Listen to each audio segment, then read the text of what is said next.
அன்பின் பிதாவே, இந்த காலை வேலைக்கா மக்கள் நன்றி செலுத்துகிறோம். ஆண்டவரே மை துதிக்கிறோம், ஸ்தோத்தரிக்கிறோம். ஆண்டவரே உம்முடைய வார்த்தைகள் ஜீவன் உள்ளது. ஆண்டவரே உம்முடைய வார்த்தைகள் வல்லமை உள்ளது. கர்த்தாவே, அந்த வார்த்தையை அனுப்பி எங்களை குணமாக்குகிறீர். அதற்காக மை துதிக்கிறோம், மை ஸ்தோத்தரிக்கிறோம். இந்த நாளின் வேத தியானத்தை எங்களுக்கு ஆசீர்வதித்து தாங்க. நேசிக்கிற இயேசு கிறிஸ்துவின் இனிய நாமத்தில் கேட்கிறோம் பிதாவே, ஆமென். 1 சாமுவேல் 11வது அதிகாரம். அக்காலத்தில் நாகாஸ் என்னும் அம்மோனியன் வந்து கீலேயாத்தில் இருக்கிற யாபேசை முற்றுகை போட்டான். நாகாஸ்ன்றவன் அம்மோனியன் சொல்லிருக்கு. அம்மோன் புத்திரர் யாரு அப்படின்னா லோத்தோட சந்ததி. ஆதியாகமம் 19வது அதிகாரம் 38வது வசனத்துல சொல்லப்பட்டிருக்கு. இவங்க வந்து புறஜாதியின அம்மோன் புத்திரர். அதுல நாகாஸ் இருக்கான். நாகாஸ்ன்றவன் யாபேசம் முற்றுகை போடுறான். யாபேஸ்ல வந்து மனாசே கோத்திரத்தார் இருந்தாங்க. அங்க இருக்கிற அந்த இஸ்ரவேல் மக்களுக்கு முற்றுகை போட்டான். அப்பொழுது யாபேசின் மனுஷர் எல்லாரும் நாகாசை நோக்கி, எங்களோட உடன்படிக்கை பண்ணும், அப்பொழுது உம்மை சேவிப்போம் என்றார்கள். இவங்களுக்கு வந்து தைரியம் இல்ல, யுத்தத்துக்கு வரும்போது எதிர்த்து நிக்கிறதுக்கு பலன் இல்ல. அதே நேரத்துல ஆண்டவர்கிட்ட போய் மன்னிப்பு கேட்டு தங்களோட பாவத்தை அறிக்கை செய்து ஆண்டவர்கிட்ட கேட்டிருந்தா ஆண்டவர் அவங்கள பலப்படுத்தி ஜெயத்தை தந்திருப்பாரு. ஆனா இவங்க என்ன செய்யறாங்கன்னா எதிரிகிட்ட போய் சரண்டர் ஆறாங்க.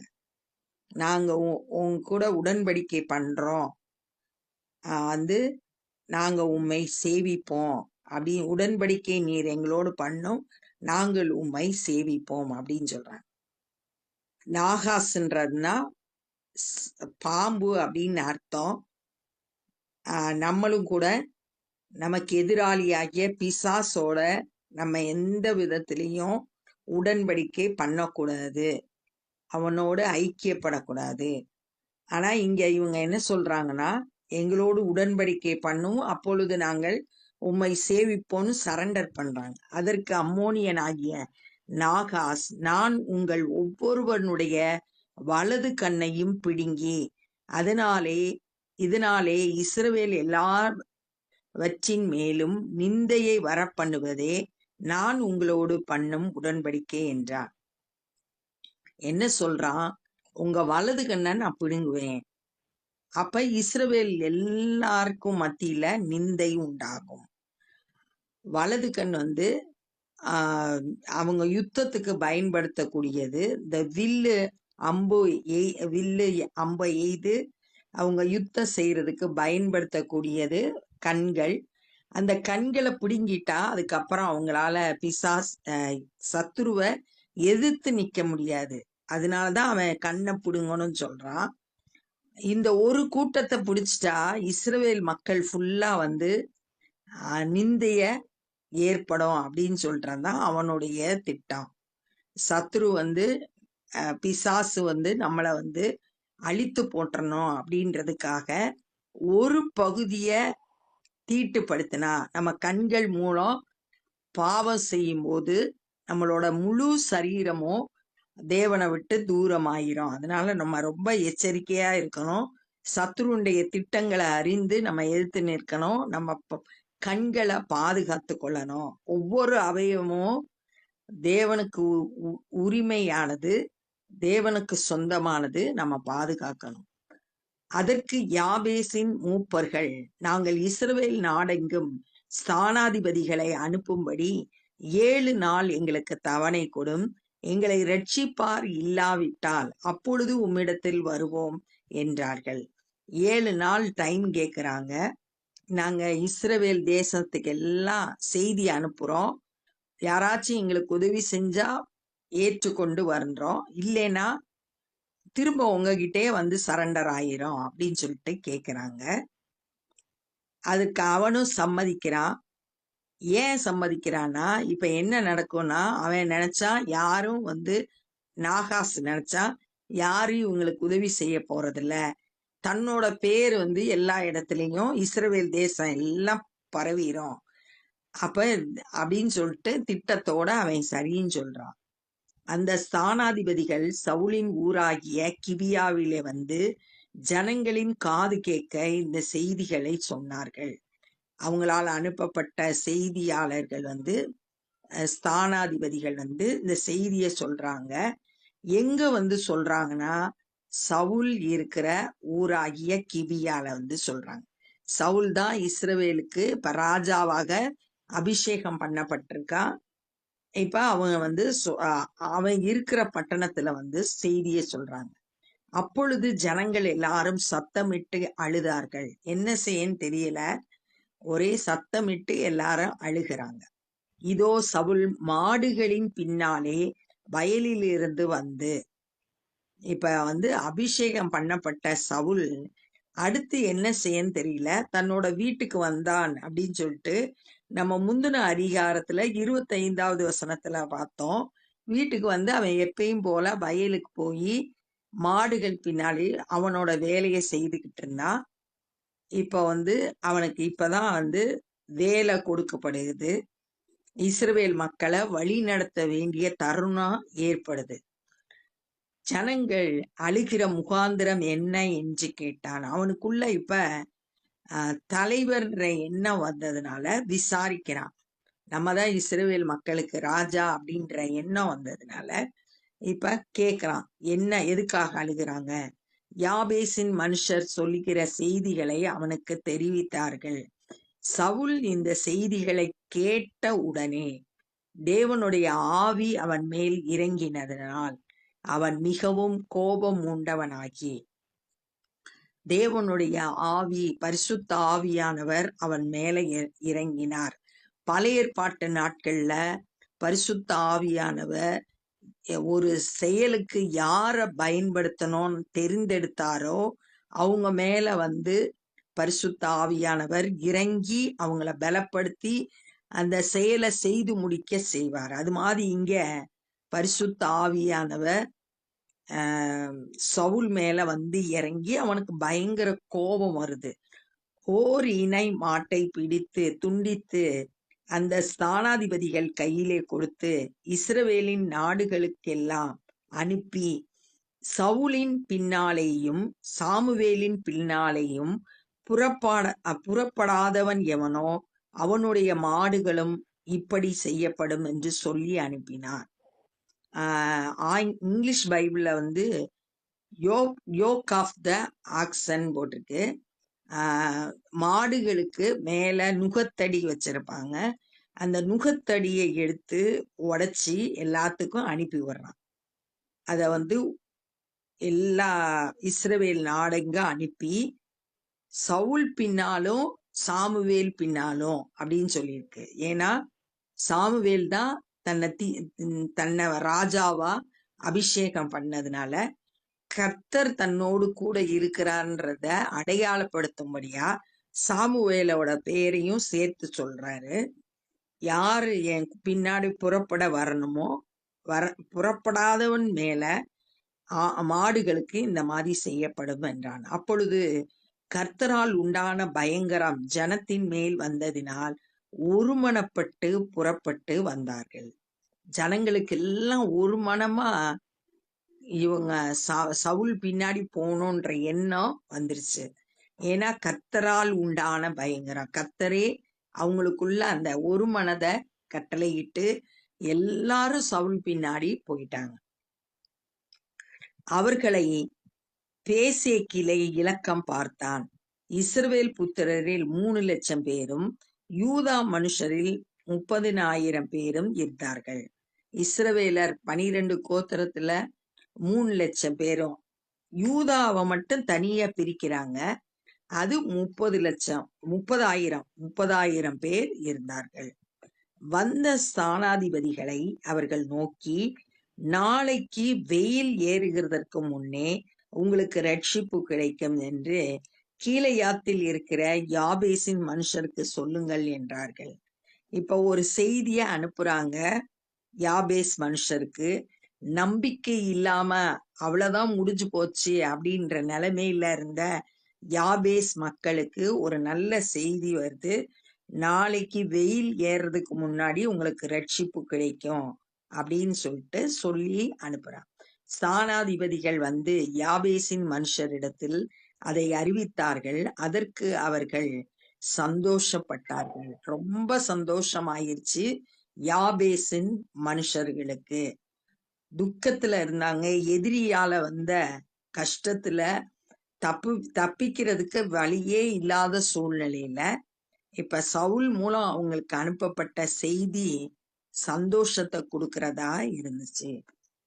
பின்பு யாபேசின் மனுஷர், நாளைக்கு உங்களிடத்தில் வருவோம், அப்பொழுது உங்கள் இஷ்டப்படியெல்லாம் எங்களுக்கு செய்யுங்கள் என்றார்கள். இப்ப இந்த யாபேசின் மனுஷர் நாகாசுக்கு ஒரு செய்தி அனுப்புறாங்க. அம்மோனியருக்கு ஒரு செய்தி அனுப்புறாங்க. நாளைக்கு வர்றோம், உங்க இஷ்டப்படி எல்லாம் எங்களுக்கு செய்யுங்கள். எப்படி ஒரு சரண்டர் பண்ற மாதிரி வார்த்தைகளை சொல்றாங்க. யுத்தத்துக்கு வர்றோம்னு சொல்லல. யுத்தத்துக்கு வர்றோம்னு சொன்னா அவன் எதிரி வந்து ஆயத்தமாயிருவான். ரொம்ப ஞானமா ஒரு செய்தியா அனுப்புறாங்க. மறுநாளிலே சவுல் ஜனங்களை 3 படையாக வகுத்து, இப்ப சவுல் தான் லீடர், இஸ்ரவேல் மக்களுக்கு ராஜா. அவன் சொல்றத ஜனங்கள் கீழ்ப்படிச்சாங்க.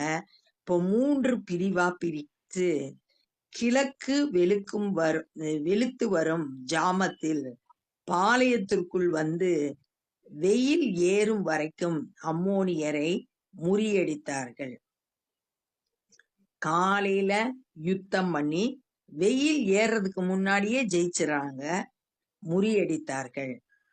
தப்பினவர்களில் 2 பேராகிலும் சேர்ந்து ஓடி போகாதபடிக்கு எல்லாரும் சிதறி போனார்கள்.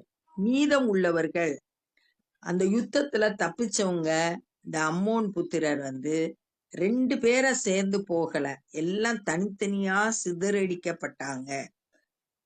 அப்பொழுது ஜனங்கள் சாமுவேலை நோக்கி, சவுலா நமக்கு ராஜாவாய் இருக்க போகிறான் என்று சொன்னவர்கள் யார்? அந்த மனுஷரை நாங்கள் கொன்று போடுவோம், ஒப்பு கொடுங்கள் என்றார்கள். இப்ப சாமுவேல்கிட்ட போய் சொல்றாங்க. ஏன்னா 10வது அதிகாரம் 27வது வசனத்துல அவங்க கேட்டாங்க, சவுலா இவனா நம்மை ரட்சிக்க போறான் அப்படின்னு சொல்லிட்டு பேலியாளின் மக்கள் கேட்டாங்க. அவங்கள காட்டுங்க, நாங்க கொன்றோம் அப்படின்னு சொல்லிட்டு ஜனங்கள் கேக்குறாங்க. இப்ப வந்து நாகாசு கைக்கு தப்பு வச்ச ஜனங்களை இப்ப நம்மளே கொன்றதுக்கு இப்ப ஐடியா பண்றாங்க. அவன் வந்து யாரெல்லாம் ராஜாவா ஏற்றுக்கொள்ளலையோ அவங்கள கொன்னு போட்டுருவான் அப்படின்னு சொல்றாங்க. ஆனா ஒப்பு கொடுங்கள்னு சொல்லிட்டு கேக்குறாங்க. இப்ப மற்ற எல்லா ஜனங்களும் சவுல ராஜாவா ஏற்றுக்கொண்டு எதிர்க்கிறவங்களை அழிக்கும்படியா இப்ப பேசுறாங்க சாமுவேல்ட்டு. அப்பொழுது சவுல், இன்றைய தினம் ஒருவரும் கொல்லப்படலாகாது.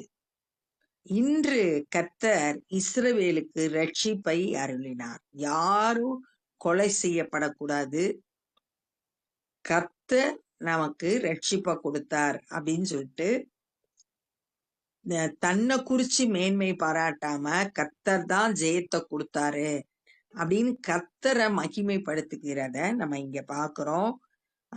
சவுல் வந்து சரியான லீடரா இருந்து இந்த இடத்துல ஜனங்கள் வந்து தவறான காரியம் எதையும் செய்திடக்கூடாது, கொலை செய்திடக்கூடாது அப்படின்னு சொல்லிட்டு சொல்றான். அவன் உள்ளத்துல பகையும் இல்ல, தன்னை அசட்டை பண்ண மக்களை கொன்றணும் அப்படின்ற எண்ணம்லாம் இல்ல.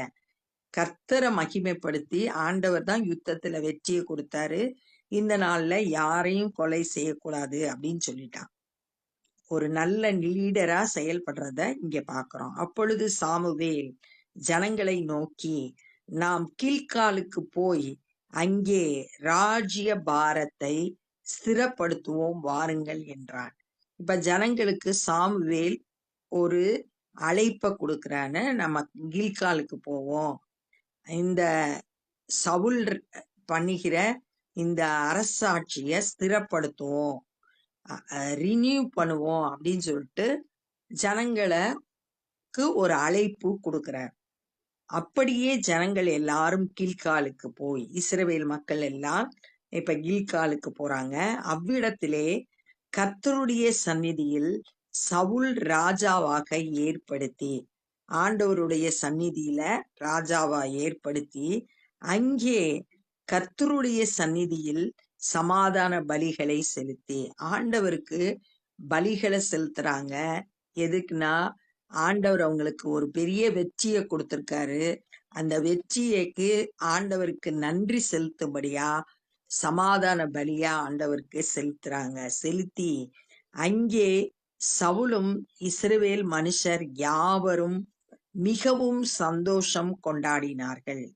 இந்த வெற்றி பெற்றதுனால சத்துருக்கள் சிதறடிக்கப்பட்ட, அழிக்கப்பட்டு, சிதறடிக்கப்பட்டு ஒன்றுமில்லாமல் போனதுனால இப்ப அவங்க எல்லாம் மிகுந்த சந்தோஷமாய் கொண்டாடினார்கள். ஒரு பெரிய கொண்டாட்டம் அங்கு உண்டாயிற்று. இந்த நாள்ல என்ன கற்றுக்கொண்டோம் அப்படின்னா, அம்மோன் புத்திரர்ல நாகாஸ்ன்றவன் யாபேஸ் மக்களுக்கு மனுஷருக்கு எதிரா யுத்தத்துக்கு வந்தா, இவங்க பயந்து போய் யாபேஸ் மனுஷர் சொல்றாங்க, உடன்படிக்கை பண்ணிக்கிறோம், உண்மையே சேவிப்போம்னாங்க. ஆனா அவன் உங்க வலது கண்ணை பிடுங்கினாதான் இஸ்ரவேலுக்கு எல்லாருக்கும் நிந்தை உண்டாகும், அதான் நான் உங்க கூட பண்ற உடன்படிக்கைன்னு சொன்னா, வலது கண் யுத்தத்துக்கு ரொம்ப முக்கியமானது. அதை பிடுங்கிட்டா இவங்களால அடுத்து யுத்தம் பண்ண முடியாது. அதான் அவனோட திட்டம். ஆனா இந்த யாபேஸ் மூப்பர்கள் தலைவர்கள் கூடி அவனுக்கு ஒரு செய்தி அனுப்புறாங்க, 7 நாள் எங்களுக்கு தவணை கொடுவோம், எங்களை ரட்சிக்கிறவங்க யாராச்சும் இருந்தா எங்களுக்கு உதவி செய்யட்டும் அப்படின்னு சொல்லிட்டு 7 நாள் தகவனை கேட்கிறான். அவன் உடனே சரின்னு சொல்றான், யாரும் உதவிக்கு வர மாட்டாங்கன்ற தைரியத்துல. அப்ப இந்த செய்திய யாபேசின் மனுஷர்கள் இஸ்ரவேலருக்கு அனுப்பி விடுறாங்க. அனுப்புன ஸ்தானாதிபதிகள் கிபியால இந்த விஷயத்த சொல்றாங்க. அது சவுலுக்கு தெரிவிக்கப்படுது. சவுல் கேட்ட உடனே பரிசுத்த ஆவியானவர் சவுல் மேல இறங்கி அவனுக்கு கோபம் வந்துருச்சு. கோபம் வந்த உடனே மாட்டு மேல போடக்கூடிய அந்த நுகத்தடிய உடைச்சு எல்லா இஸ்ரவேல் தேசம் எங்கும் அனுப்பி, சவுல் பின்னாடியும் சாமுவேல் பின்னாடியும் வராதவன் எவனோ அவனுக்கு அவனுடைய மாட்டுக்கும் இது மாதிரி செய்யப்படும் அப்படின்னு சொல்லிட்டு சொல்லி அனுப்புனா. கர்த்தரால உண்டான பயங்கரத்தினால இஸ்ரவேல் ஜனங்கள் எல்லாரும் ஒருமனப்பட்டு சவுல் பின்னாடி யுத்தத்துக்கு கிளம்பி வந்தாங்க. அந்த வந்த மக்கள் இஸ்ரவேல்ல 3 லட்சம், அதுல யூதா கோத்திரம் மட்டும் 30,000 பேரு. அப்ப இவங்க செய்தியை அனுப்பி விடுறாங்க யாபேசின் மனுஷருக்கு, நாளைக்கு வெயில் ஏறுறதுக்கு முன்னாடி உங்களுக்கு ரட்சிப்பு கிடைக்கும்னு. அந்த செய்தியை கேட்ட உடனே யாபேஸ் மனுஷருக்கு ஒரு சந்தோஷம் ஏற்பட்டுச்சு. அவங்க அம்மோன் புத்திரருக்கு ஒரு செய்தி அனுப்புறாங்க, நாளைக்கு உங்களிடத்துல வர்றோம், உங்க இஷ்டப்படி செய்யுங்கன்னு. சரண்டர் ஆகுற மாதிரி செய்யறாங்க, சொல்லி அனுப்புறாங்க. ஆனா யுத்தத்துக்கு போனாங்க. சவுல் 3 பிரிவா பிரிச்சு யுத்தத்துக்கு போய் அவங்கள முழுவதுமா அழித்து போட்டான். அடுத்து சாமுவேல் ஜனங்கள் கேக்குறாங்க, சவுல யாரு ராஜாவா ஏற்றுக்கொள்ளலையோ அவங்கள சொல்லுங்க, அவங்கள கொன்று போடுறோம் அப்படின்னு கேட்டாங்க. அப்ப சவுல் இன்னைக்கு யாரையும் கொல்லக்கூடாது, இது கர்த்தர் நமக்கு கொடுத்த வெற்றியின் நாள், கர்த்தர் நமக்கு ரட்சிப்ப கட்டளை இட்டிருக்காருன்னு சொல்லிட்டு அந்த வெற்றிக்கு கர்த்தர் தான் காரணம் அப்படின்றத உணர்ந்து சொல்கிறத நம்ம பார்த்தோம்.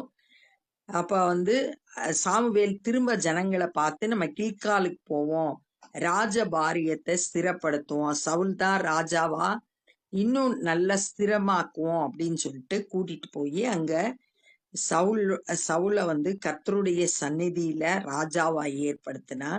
கர்த்தருக்கு சமாதான பலிய செலுத்துறாங்க. கர்த்தர் வெற்றியை கொடுத்ததுனால அவருக்கு நன்றி செலுத்தி சவுலும் இஸ்ரவேல் ஜனங்களும் மகிழ்ச்சியோடு சந்தோஷமா கொண்டாடினத இந்த நாள்ல நம்ம தியானித்தோம். நமக்கும் சத்ரு பிசாசு நம்மளை அழித்து விட பல திட்டங்களை போடுறான். எதற்கும் நம்ம இடம் கொடுக்க கூடாது. கர்த்தருடைய பலத்தை சார்ந்து நம்ம வெற்றி பெறணும். இப்ப நம்ம ஜெபம் பண்ண போறோம். அன்பின் பிதாவே, இந்த நாள்ல கற்றுக்கொண்ட வேத பகுதிக்காய் நன்றி செலுத்துகிறோம். நாங்களும் ஆண்டவரே உம்மை சார்ந்து உலகத்திலே வெற்றி கொண்டவர்களாய் வாழ கிருபை செய்யுங்க. உலகத்தில் இருப்பவனிலும் எங்களுக்குள்ளாய் இருக்கிற நீர் பெரியவர் ஆண்டவரே. எங்களை வெற்றி சிறக்க பண்ணுகிற தேவன் நீர் ஆண்டவரே. அதை உணர்ந்தவர்களாய் எப்பொழுதும் உம்மை சார்ந்து எல்லா இடங்கள்லையும் எங்களை வெற்றி சிறக்கிற பண்ணுகிற தேவனுடைய கரத்தை நாங்க பற்றி கொண்டு வெற்றி நடை போட எங்களுக்கு கிருபை செய்யுங்க. ஆண்டவரே மை துதிக்கிறோம். இந்த நாள்ல சுவிசேஷ பணி செய்கிறவங்கள உம்முடைய கருத்தில் எடுத்து பயன்படுத்துங்க. அநேகரை உம்முடைய வழி நடத்த கிருபைகளை தாங்க. நாங்களும் உடைய ராஜ்ய பணியிலே எங்களால் இயன்றதை செய்ய எங்களை ஒப்பு கொடுக்கிறோம். நேசிக்கிற இயேசு கிறிஸ்துவின் இனிய நாமத்தில் கேட்கிறோம் பிதாவே, ஆமென். என் ஆத்துமாவே கர்த்தரை ஸ்தோத்திரி, என் முழுவலுமே பரிசுத்த நாமத்தை ஸ்தோத்திரி. என் ஆத்துமாவே கர்த்தரை ஸ்தோத்திரி, கர்த்தர் செய்த சகல உபகாரங்களை மறவாதே. ஆமென். God bless you.